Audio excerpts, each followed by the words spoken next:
أضحى الإسلام لنا دينا وجميع الكون لنا وطنا توحيد الله لنا نور أعددنا الروح له سكنا.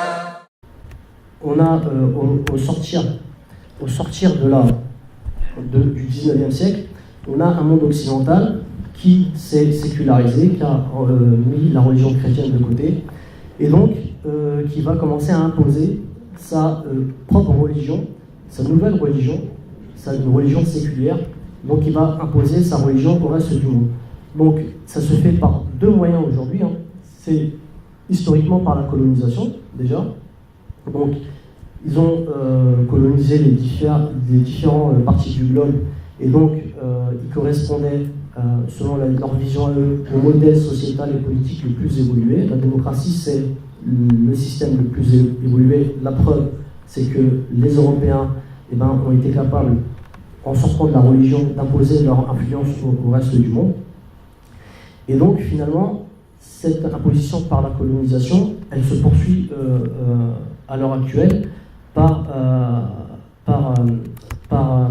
l'imposition à l'échelle de la mondialisation. La mondialisation qui est une sorte de colonisation, je dirais, un néocolonialisme bien beaucoup plus pervers que la colonisation. La colonisation, c'est extrêmement clair. Le colon entre dans le pays, il impose sa loi, c'est lui le plus fort.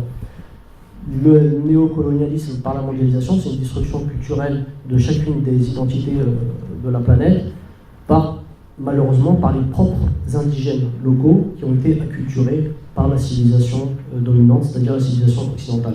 Donc vous voyez dans cette carte vraiment la mondialisation démocratique, hein, en bleu et en vert. Vous avez tous les pays qui se revendiquent de la démocratie, qui soient de véritables démocraties ou qui soient en processus de démocratisation, ou bien qui mentent avec eux-mêmes. Mais en tout cas, ils ont fait de la démocratie une référence officielle. Donc dans tous les pays de la planète, il n'y en a que 4. Hein. Donc c'est facile de les retenir. Il y a le Vatican, l'Arabie Saoudite, la Birmanie et le Sultanat de Brunei. Donc dans ces 4 pays, officiellement, ils n'ont pas mis la démocratie dans leurs règles constitutionnelles. Ça ne veut pas dire qu'ils ne sont pas en voie de démocratisation. Donc il faut bien faire la différence. Quand on regarde maintenant qu'on a cette vision de la démocratie, avec son côté, je dirais, son échelle, sa vision de l'humanité qui est particulière, on comprend mieux, et on comprend même pas du tout plutôt, comment certains de nos prédicateurs, certains de nos imams, certains même de nos théologiens, parmi les plus grands, refusent de définir la démocratie par sa réalité, c'est-à-dire la réalité de la démocratie. On a à la base une vision de l'humanité qui est totalement nouvelle, c'est-à-dire l'homme, il est détenteur d'une parcelle de la souveraineté absolue. L'homme divinise sa raison, c'est lui seul qui dit ce qui est juste, ce qui est vrai, ce qui est faux, ce qu'on a le droit de faire, le halal, le haram. Donc elle est là la théorie, la base de la définition de la démocratie. Et malheureusement, on a beaucoup de ces individus qui refusent et le disent de manière textuelle. Je ne vais pas les citer, puisque je n'aime pas citer les noms et les références. Mais bon, là, je suis venu avec un livre d'un grand penseur qui a écrit énormément de livres, donc sur justement ces problématiques de l'islam, dans le monde européen, des musulmans, des questions de civilisation. Quand il aborde la démocratie, il y a 35 pages sur la démocratie, mais jamais il définit la démocratie à sa base. D'accord ? Et là, on se demande pourquoi. Et on est étonné, alors soit c'est de la duplicité, soit c'est du mensonge tacite, mais il y a une volonté de ne pas donner la véritable signification à leur terme. Et donc cette personne-là, qu'est-ce qu'elle fait ? Elle définit la démocratie par ses caractéristiques. Alors qu'on sait très bien que le ulama nous dit al-ibra ala al-haqa'iq laysa ala al-musammayat, c'est-à-dire que on donne les définitions grosso modo, on donne les définitions par leur réalité et non par des appellations secondaires ou par des caractéristiques indirectes. Et malheureusement, donc cette personne-là définit tout le temps, et c'est pas la première fois, dans ses livres c'est récurrent, refus totale, catégorique de définir la démocratie dans sa réalité. Donc, et sa méthodologie, leur méthodologie de manière générale, il n'y a pas qu'une seule personne, c'est un courant global, hein, ils définissent des termes par des caractéristiques. Pourquoi?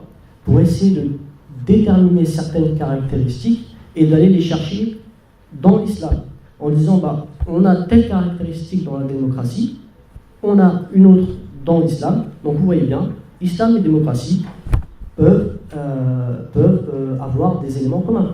Ce que moi personnellement, je ne nie pas, il peut y avoir des éléments communs dans toute idéologie, qui soient communes ou contraires ou opposées, mais qu'il y ait des éléments communs ne veut pas dire qu'il y ait une assimilation totale dans deux termes, dans deux visions de l'humanité qui sont radicalement différentes.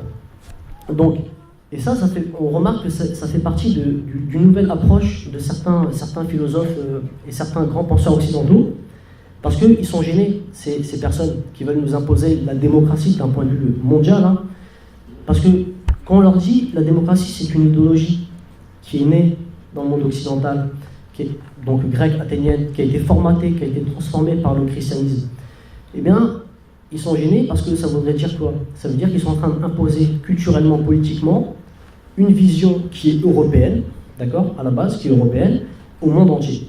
Et donc, alors qu'est-ce qu'ils font? Une de leurs techniques, c'est qu'ils essayent de fouiller l'histoire. Donc, ils essayent de trouver des caractéristiques, comme cette personne-là, des caractéristiques dans d'autres civilisations, à Babylone, à Sumer, chez les Égyptiens, pendant les pharaons, en disant, tiens, il y a une caractéristique qui est intéressante, et ça montre qu'il y a une idée démocratique. Par exemple, j'ai oublié, je peux vous citer, un de ces philosophes de la démocratie, qui a trouvé que chez les Sumériens, donc il y a près de 3000 ans, les ouvriers sumériens, donc du côté de Babylone, la Mésopotamie, l'Irak actuel, les ouvriers avaient le droit de grève.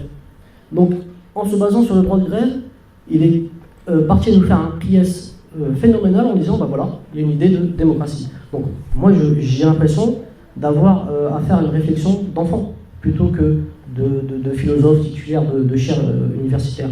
En quoi le droit de grève peut être l'indice de naissance d'une idéologie, d'une idée démocratique telle qu'elle a existé en Occident. Donc on part du même principe, que ce soit chez ces personnes-là ou que ce soit chez les partisans convaincus de la démocratie, on essaye de trouver des caractéristiques, on élude la définition globale de la démocratie pour essayer de se baser sur des caractéristiques. Et la question fondamentale pour faire la distinction entre la démocratie et tous les autres types d'idéologies, hein, c'est de se poser une question très simple. Est-ce que la vision de l'homme, est-ce que l'homme il est autonome ou est-ce que l'homme il est hétéronome? Autonome, c'est-à-dire autonomos, est-ce qu'il est lui-même créateur de normes? Ou est-ce qu'il est hétéronome? Il reconnaît qu'il peut y avoir une source extérieure à l'humanité en termes de production des normes. Donc la démocratie, elle a répondu à cette question. D'accord? L'homme est absolument autonome, il n'a besoin de rien et de personne pour dire ce qui est bon, ce qui est juste, ce qu'il veut ou ce qu'il ne veut pas. Alors que dans la vision de l'islam, on va le voir, l'homme est par essence hétéronome. Donc c'est une question qui permet de distinguer de manière fondamentale ce que j'appellerais la religion-démocratie et la religion musulmane. C'est si vous comprenez cette distinction, est-ce que l'homme il est autonome ou est-ce que l'homme il est hétéronome, vous êtes capable vous-même de faire la distinction entre islam et démocratie.